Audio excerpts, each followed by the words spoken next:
Everyone, आज की ये जो स्टोरी है इसका नाम है the donkey and the dog. बहुत ही सिंपल और इजी सी स्टोरी है। तो हमेशा की तरह इंग्लिश में होगी ये स्टोरी, हिंदी में इसको मैं ट्रांसलेट करूँगी, एक एक इंग्लिश के वर्ड का हिंदी में मीन बताऊँगी। इसके थ्रू आप अपनी इंग्लिश की बेसिक वोकैबुलरी, टेंसेज और ग्रामर को इम्प्रूव कर सकते हैं। तो चलिए स्टार्ट करते हैं। The donkey and the dog, गधे और कुत्ते की एक स्टोरी है, सिंपल सी है। अ वॉशरमैन का मतलब धोबी, हैड यानी कोई भी चीज़ हमारे पास थी तब हम हैड का यूज़ करेंगे। Had a donkey and a dog, तो उसके पास क्या था? धोबी के पास एक गधा और एक कुत्ता। एवरी मॉर्निंग यानी हर सुबह, ही यूज्ड टू, तो यहाँ पर यूज्ड टू का मैंने इस्तेमाल यूज़ बता रखा है कि करता यानी कि सब्जेक्ट होता है, तो आप इसको समझ लें। बहुत ही यूज़फुल वर्ड है ये, यूज टू। सब्जेक्ट कर्ता को कोई खास काम करने की आदत थी। वे ऐसे हमेशा या प्राय या बार बार, मतलब हमेशा रेगुलरली या कंटिन्यूसली उस चीज़ को क्या करते हैं? बार बार करे। भूतकाल में करते थे यानी पास्ट टाइम की जो आदत थी उसको दिखाने के लिए इस यूज टू का यूज़ किया जाता है। हिंदी में अगर आप पहचाने, वाक्य में देखें, सेंटेंस में, तो कैसे पहचानेंगे कि जिस हिंदी वाक्य की क्रिया के अंत में जो सेंटेंस होगा हिंदी का, उसके अंत में क्या आए? आ करता था लास्ट में, या आ करती थी, या आ करते थे।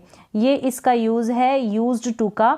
सिंपल से शब्दों में मैं बताऊं तो पास्ट टाइम में, भूतकाल में आपकी ऐसी कोई आदत जो आप बार बार या हमेशा किया करते थे पास्ट में। क्लियर हो गया? एवरी मॉर्निंग, हर सुबह, ही यूज्ड टू, ही यानी कि वह, ही यहाँ पर यूज़ हुआ है इस वॉशरमैन के लिए यानी कि धोबी के लिए। तो वो क्या किया करता था? इसकी पुरानी आदत थी।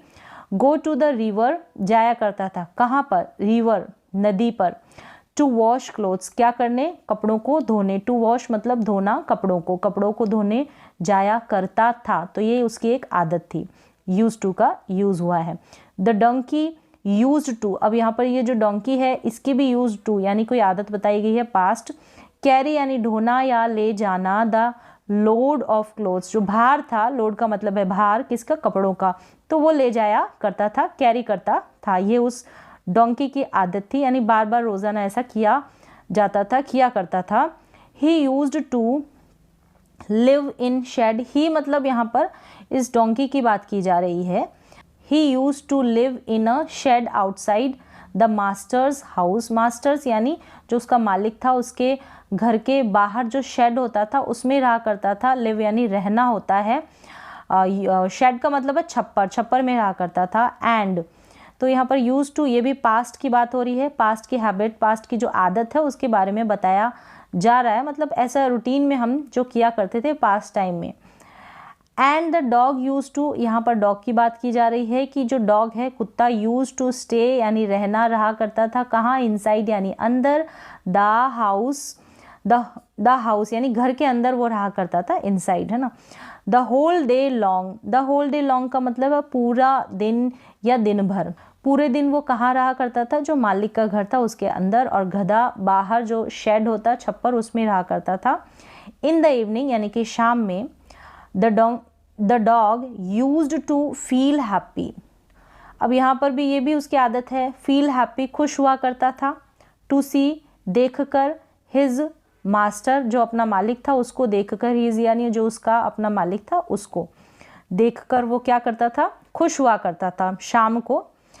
ही यूज टू लिक, अब यहाँ पर इसमें बेसिकली क्या है? यूज टू का ज़्यादा यूज़ हुआ है, तो आप यूज टू का मीन, जो इसका यूजेस है वो आप समझ गए होंगे कि पास्ट की कोई भी आदत जो हम रेगुलरली किया करते थे उसको बताने के लिए हम इस यूज टू का यूज़ करते हैं। ही यूज टू लिक यानी चाटना। हिज मास्टर, उसका जो मास्टर था उसको चाटना। एंड जंप ऑन हिम यानी उसका या उसकी, तो उस पर कूदना, ठीक है। ही यूज टू लिक, उसको चाटता और उस पर कूदता, जंप करता। द मास्टर किया करता था। The master used to lift यानी उठाना, उठाया करता था। The dog in his arms, जो उसकी आर्म्स मतलब बाहें या भुजाओं में उठाया करता था, बाहों में लिया करता था। आर्म्स मतलब बाहें, अपनी भुजाओं में वो उसको लेता, उठाता। लिफ्ट यानी उठाना। And take him inside, him यानी उसे, टेक ले जाना, इनसाइड यानी अंदर, ठीक है, द हाउस घर के अंदर उसको ले जाता, बाहर जब उसका मालिक आता उसके बाद वो अंदर ले जाता, जब उसकी गोदी में चला जाता उसके बाद। सीइंग दिस, दिस यानी यह, सीइंग मतलब देख कर, तो यह देख कर द डोंकी ऑल्सो यानी भी, वॉन्टेड यानी चाहता था, टू लिव यानी रहना, इन द हाउस यानी घर में, घर में, इनका मतलब अंदर, ठीक है, में, घर में रहना चाहता था, घर के अंदर। मे बी यानी कि शायद, इफ़ यदि, या I also jump on him, I यानी मैं भी, ऑल्सो भी, जंप यानी कूदूँ, तो ऑन हिम यानी उस पर, मालिक पर, लाइक द डॉग, डॉग की तरह, लाइक मतलब जैसे या तरह। ही विल श्योरली, ही और विल यहाँ पर फ्यूचर है, श्योरली यानी निश्चित, ही क्या करेगा वो, लिफ्ट यानी उठाएगा, लिफ्ट यानी उठाना, तो उठाएगा विल है इसलिए, मी यानी मुझे, टू यानी भी, इन हिज आर्म्स अपनी बाहों में मुझे भी उठाएगा, एंड कैरी मी ले जाना, कैरी ले जाना, इनसाइड यानी अंदर, द हाउस यानी घर के अंदर मुझे भी ले जाएगा। द डोंकी थॉट, डोंकी ने सोचा, ये इन्वर्टेड कॉमा में दिया है, इसने ऐसा इमेजिन किया, सोचा, तो ये सोचा, थिंक का थॉट हो गया वर्ब की सेकंड फॉर्म, और ये जो सोचा देख पा रहे होंगे इसमें टेंसेस चेंज है। द नेक्स्ट इवनिंग, अगले शाम, द डोंकी वेंट यानी जाना, ठीक है, सेकंड फॉर्म है, गो वेंट गॉन, गया जाना, इनसाइड यानी अंदर, द हाउस, हाउस के अंदर गया।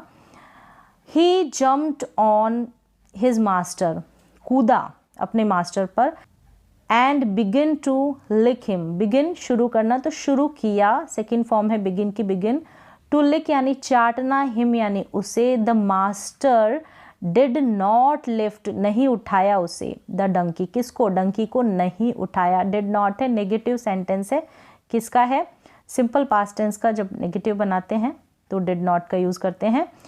ही took him to the shed, take की सेकेंड फॉर्म टुक, ले गया, कहाँ ले गया, हिम यानी उसे, ही यहाँ पर मालिक है उसका, डोंकी का, शेड यानी जो छप्पर में, उसका जो छप्पर था उसमें ले गया। पैटिंग, पैट करना, थपथपाना, थपथपाया, द डंकी, डंकी को थपथपाया, उसकी पीठ पर थपथपाना, पैट करना, पैटिंग।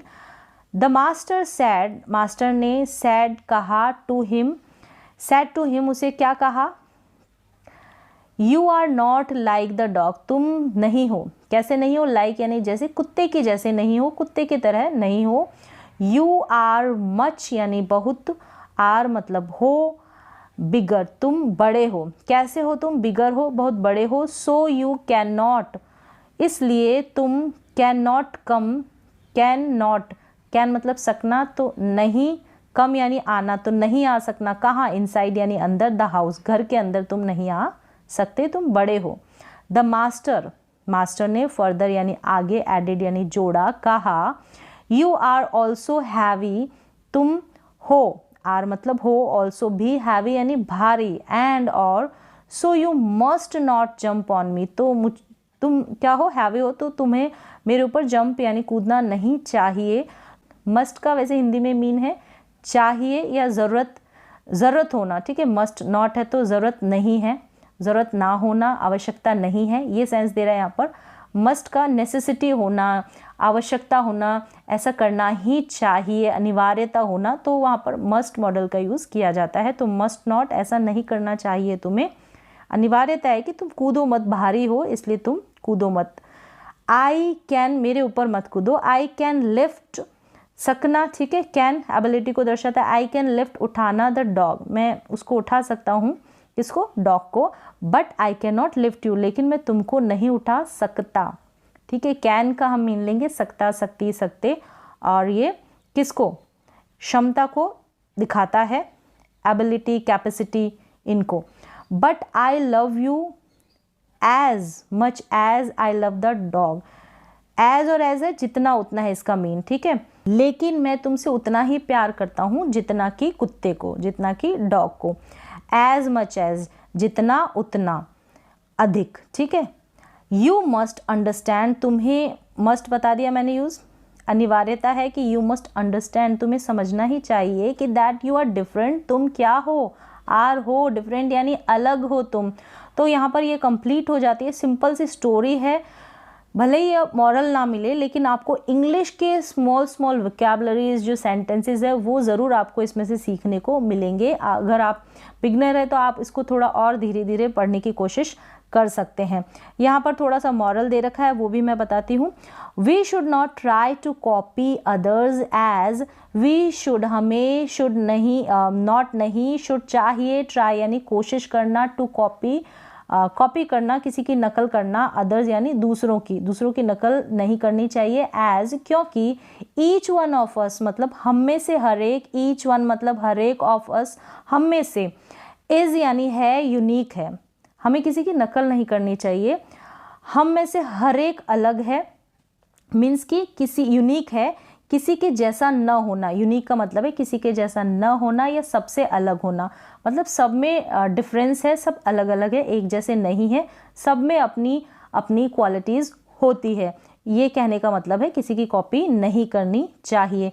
तो यहाँ पर ये कंप्लीट हो जाती है स्टोरी से। भले ही आपको वैसे मॉरल अच्छा है, बट इंग्लिश में आपको काफ़ी कुछ इससे सीखने को मिला होगा। तो आज के लिए बस इतना ही, मिलते हैं एक और नए एजुकेशनल वीडियो के साथ, तब तक के लिए थैंक यू सो मच।